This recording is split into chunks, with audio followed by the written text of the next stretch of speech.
Como tudo começou? Essa é uma pergunta muito importante e que o homem vem tentando responder durante toda a história da humanidade. Certamente você já ouviu várias teorias e uma delas, que é a mais conhecida, é a teoria da evolução. Mas será que realmente todas as coisas começaram desta forma? Ou será que existe uma outra resposta? Quais são as implicações de acreditar que todas as coisas vieram a existir a partir de uma explosão há bilhões de anos atrás? Essa resposta de que há bilhões de anos atrás uma explosão por acaso aconteceu e a partir disso todas as coisas vieram a existir no processo evolutivo, responde às nossas indagações? Tem provas científicas sobre isso? Quando nós olhamos para essa resposta que é dada a nós, de que tudo é fruto de uma explosão por acaso, há bilhões de anos atrás, isso não satisfaz a nossa mente. Porque se houve uma explosão há bilhões de anos atrás, quem causou ou o que causou a explosão? A próxima pergunta é: o que causou a explosão? E o que causou a explosão? Diante disso, vai ficar um questionamento infinito em nossa mente, porque alguma coisa tem que ser a causadora de todas as demais coisas, e esta que causou todas as demais coisas tem que ser algo que não foi causado por nada. E se existe alguma coisa ou alguém que causou todas as coisas, mas nunca foi criado ou causado por outro, esse é Deus. É uma questão de lógica. Mas o fato é que a evolução, ou teoria da evolução, que é uma teoria, não é uma ciência, embora os seus defensores afirmem isso, ela não responde às nossas questões. Nós nos sentimos ainda com mais dúvidas. E outra questão: se houve uma evolução, houve uma explosão por acaso, há bilhões de anos atrás, qual é o propósito da vida? Nós somos apenas matéria e quando morrermos viraremos pó cósmico? E se é assim, então qual é o sentido do presente? Então devemos viver conforme nossos maiores desejos e vontades e impulsos, sem nenhum freio moral, porque no que importa realmente é viver esta vida na sua intensidade, porque não existe nada além dela. E aí nós devemos realmente buscar viver todos os nossos prazeres.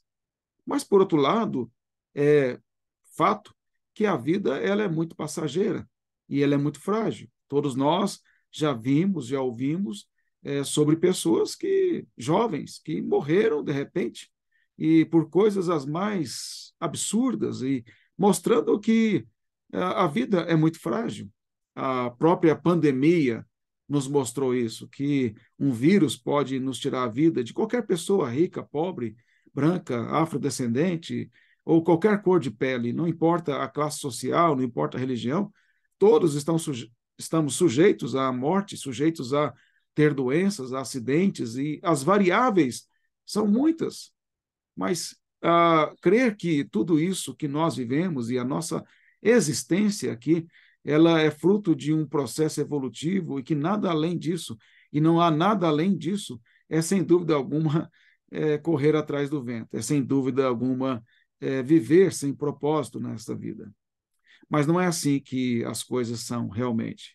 É a maneira como as pessoas que não conhecem a verdade enxergam. Mas lá no nosso íntimo, no nosso coração, nós sabemos que essas respostas que são dadas a nós, pseudocientíficas, elas não respondem às angústias da alma, não respondem às indagações do nosso coração, não respondem às crises que nós temos. Há alguma coisa, alguém que pode responder todas essas crises e satisfazer o nosso coração. E é sobre ele que eu quero falar com você nesta oportunidade. A Escritura diz que no princípio Deus criou os céus e a terra. Isso mostra no primeiro versículo da Bíblia que o Criador é o próprio Deus. Ele é o causador de todas as coisas. Ele não só criou a nossa terra, mas ele criou os céus também. Isso quer dizer que ele criou todo o universo. Ele criou também os anjos. Não há nada fora dele que não tenha sido criado por ele. Antes do princípio, só existia Deus. E Deus era suficiente em si mesmo, mas ele quis criar para manifestar a sua glória e por pura bondade e amor, ele então criou todas as coisas. O Salmo 19 diz que os céus proclamam a glória de Deus e o firmamento anuncia as obras das suas mãos. O apóstolo Paulo, em Romanos, capítulo 1, diz que os atributos invisíveis de Deus, eles são vistos claramente pelas coisas que foram criadas. Esses e outros tantos textos da Bíblia nos mostram que o Criador é o Senhor. Ele é o causador primário de todas as coisas. Que nós temos e que nós podemos contemplar não é fruto de uma explosão por acaso há bilhões de anos atrás, mas é resultado de um planejamento, é resultado de uma ação soberana de um único Deus e verdadeiro Deus que criou todas as coisas. O apóstolo João, no seu evangelho, diz que o Verbo de Deus é que criou todas as coisas. O Verbo de Deus é Cristo. O apóstolo Paulo, também em Filipenses capítulo 1, fala que o Senhor Jesus, ele criou todas as coisas, visíveis e invisíveis. O Senhor Jesus, ele criou todas as coisas. Ele é o arquiteto do Pai. Ele é o executor da vontade do Pai. E ele criou todas as coisas. Ele criou o homem à sua imagem e semelhança. Mas um dia, ele se fez a imagem do homem. Ele se encarnou, tornando-se homem e habitando entre nós, cheio de glória e de verdade. Ele veio para pagar uma dívida que foi adquirida por nós através do nosso representante Adão. Essa dívida que jamais poderíamos pagar, dívida feita contra o Criador. E agora ele veio para pagar a dívida e ele pagou de uma vez por todas. Na cruz, ele consumou sua vitória. Ele venceu a morte em nosso lugar. Ele está à destra do Pai, de onde intercede em nosso favor. E é por meio dele que nós nos achegamos à presença do Pai. Ele é o novo e vivo caminho. É através dele que nós somos transformados dia após dia. Através da sua palavra, a nossa mente, o nosso coração, a nossa vontade são modelados conforme o caráter santo dele.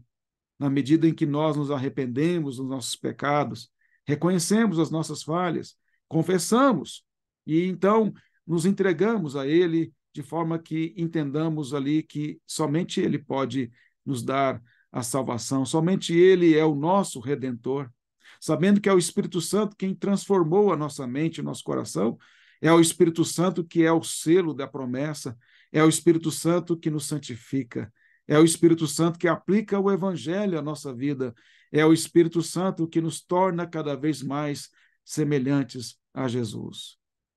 Nós não somos frutos de uma explosão por acaso.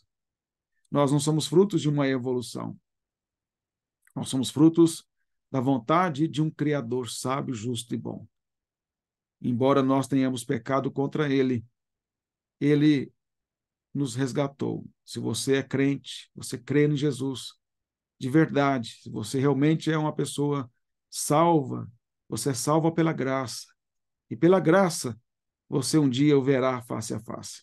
Um dia você verá o Senhor Jesus, o Criador dos céus e da terra, face a face. E habitará com o Deus triuno em novos céus e nova terra, para todo sempre, sem qualquer imperfeição. Nossos corpos mortais serão transformados, serão imortais. Nossos corpos corruptíveis serão incorruptíveis. Quando soar a última trombeta, então nós teremos esta experiência consumada em Cristo Jesus. Por quê? Porque ele consumou a vitória em nosso lugar. Ele garantiu a vitória em nosso lugar. E um dia ele voltará para terminar todo esse processo de redenção, nos dando o descanso para a nossa alma. Que ele continue sendo o centro da nossa vida. E é para ele que devemos viver, para a sua glória, e viver para a glória dele é viver também para a nossa alegria. Pois a nossa alegria só se encontra na medida em que nós o glorificamos. Amém.